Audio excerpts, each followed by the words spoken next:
최근에 구매 리뷰들을 봐도 모두 줄을 안 서고 바로 구매할 수 있었다고 하네요. 노티드 운영 전략의 변화가 일어난 이유를 알아보기 위해선 시간을 2022년으로 되돌려야 합니다. 안녕하세요, 정보의 신입니다. 여러분, 마지막으로 노티드를 가보신 게 언제이신가요? 요즘도 자주 사드시나요? 노티드의 최고 전성기였던 2021년 당시 인스타그램 등 SNS를 통해 폭발적인 성장을 한 노티드 도넛의 인기는 상상을 초월할 정도였는데요. 새벽같이 매장 앞에서 오픈런을 해야 하고, 그렇지 않으면 긴 시간 줄을 서야만 맛을 볼 수 있었습니다. 하지만 현재 노티드의 대표 매장인 노티드월드, 잠실 롯데월드 몰점도 주말에 대기 없이 바로 입장이 가능할 정도로 손님이 많이 줄었는데요. 잘 나가던 노티드에 무슨 일이 있었던 걸까요? 오늘은 노티드의 근황에 대해 알려드리겠습니다.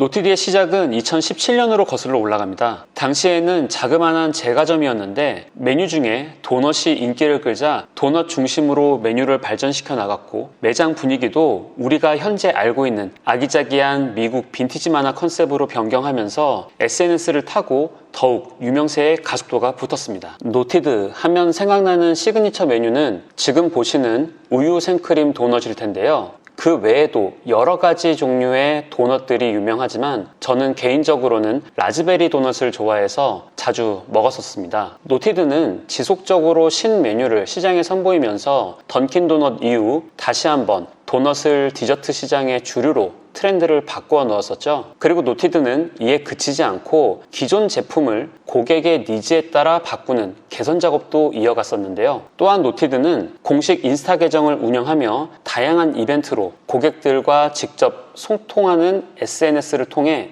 팬덤을 구축해 나갔는데요. 이를테면 노티드 1주년 기념 이벤트를 열어서 고객들이 자신이 좋아하는 노티드 도넛 제품을 사진으로 찍어 인스타그램 계정에 올리고 해시태그로 노티드 도넛 등 같은 해시태그를 달면 추첨을 통해 100명에게 10만원 상당의 상품권을 증정하는 이벤트 같은 것들이었습니다. 이와 같은 이벤트는 SNS 상에서 폭발적인 반응을 이끌어내며 수많은 노티드 관련 게시물 등록과 리그램을 낳아내며 MZ세대를 바탕으로 노티드가 가장 핫한 브랜드에 등극하는 1등 공신이 되게 됩니다. 이렇게 노티드는 성장을 지속하며 전성기를 맞이합니다. 제가 2021년경이 노티드가 가장 핫했던 시기라고 말씀드렸는데요. 저도 이때쯤 제주도 여행을 갔다가 노티드를 방문해서 땡볕 아래서 줄을 1시간 이상 서서 겨우 도넛을 샀는데 매장에 앉을 자리가 없어서 굉장히 고생을 했던 기억이 있고, 빵순이 나네 덕분에 서울에 와서도 노티드 매장을 방문했는데 대기를 걸어놓고 입장하는 데만 2시간, 입장해서 주문하는 데도 40분 이상 걸렸던 기억이 있습니다. 그때 당시에는 노티드의 매장 수가 손가락에 꼽을 정도로 적었습니다.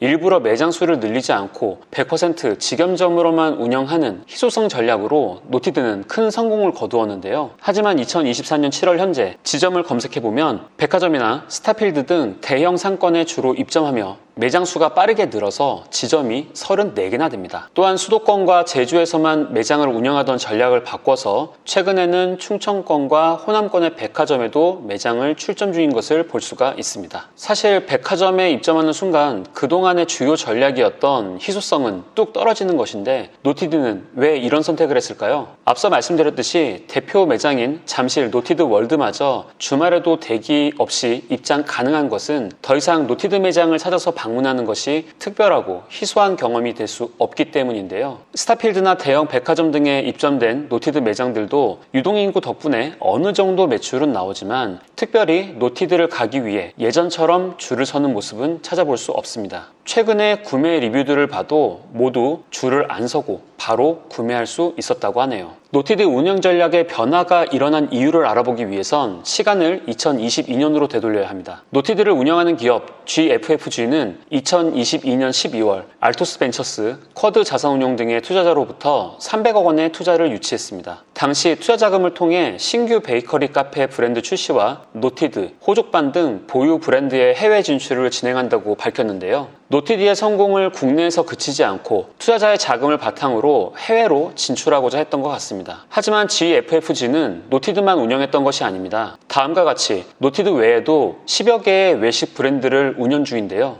지금 보시듯이 노티드를 제외한 GFFG가 보유한 주요 브랜드의 실적을 보면 현재 버거 브랜드, 다운타우너 외에는 모두 적자를 기록 중인 것을 볼 수가 있습니다. 노티드가 벌어들이는 돈을 다른 브랜드에서 까먹고 있어서 회사 전체적으로는 크게 이윤이 남지 않는 상황이었던 거죠. 이런 상황에서 투자 유치를 한 지 5개월밖에 되지 않은 2023년 5월 결국 알짜배기 브랜드인 다운타우너를 매각 추진 중이라는 충격적인 기사가 떴습니다. 다운타우너의 매각 희망가는 500억 원이었지만 아직 매각이 완료되었다는 발표는 나오지 않은 상황이고요. 이에 그치지 않고 작년 2023년 8월에는 도산공원 인근에 위치한 GFFG의 사옥도 매각한다는 공고까지 나왔습니다. 뭔가 정말 현금이 급하게 필요한 상황으로 돌아가고 있는 것으로 짐작이 되는데요. 불과 얼마 전 대규모 투자 유치를 했던 회사에 무슨 일이 벌어진 걸까요?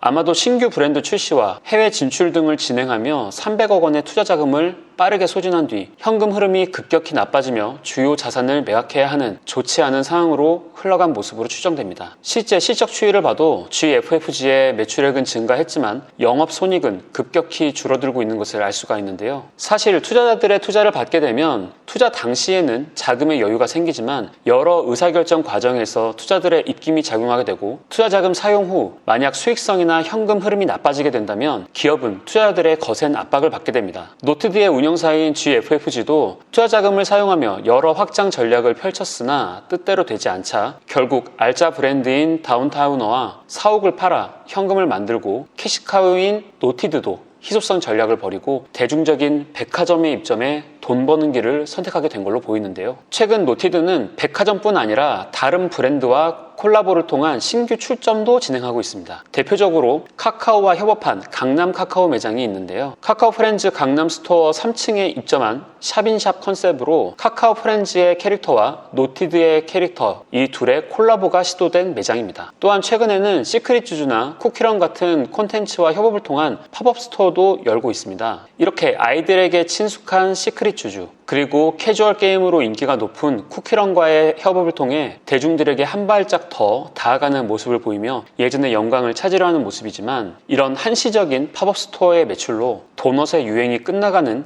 흐름을 돌릴 수는 없는 것 같아 안타깝습니다. 게다가 최근에는 노티드의 인기를 런던 베이글 뮤지엄이 이어받은 상황인데요. 런던 베이글은 2022년부터 폭발적인 성장을 하며 예전의 노티드의 모습처럼 몇 시간씩 대기를 해야 맛을 볼 수 있는데 지금이 인기의 정점이라고 판단을 하는지 바로 매각을 하려는 움직임을 보이고 있습니다. 이런 상황을 보면 우리나라 디저트 시장은 유행의 흐름이 정말 빠르고 오래 생존하는 브랜드를 만드는 일은 참 어렵다는 생각이 듭니다. 오늘은 한때 국내 디저트 시장을 주름잡았지만 점점 경쟁력을 잃어가고 있는 노티드의 근황을 알려드렸습니다. 시청자분들 중에 만약 근황이 궁금한 브랜드 또는 프랜차이즈가 있으신 분들은 댓글로 의견을 남겨주세요. 여러분의 궁금증을 풀어드리는 정보의 신이 될 수 있도록 노력하겠습니다. 오늘 영상도 유익하셨다면 구독, 좋아요, 알림 설정, 댓글로 응원 부탁드리고요. 저는 다음 영상으로 다시 찾아뵙겠습니다. 시청해주셔서 감사합니다.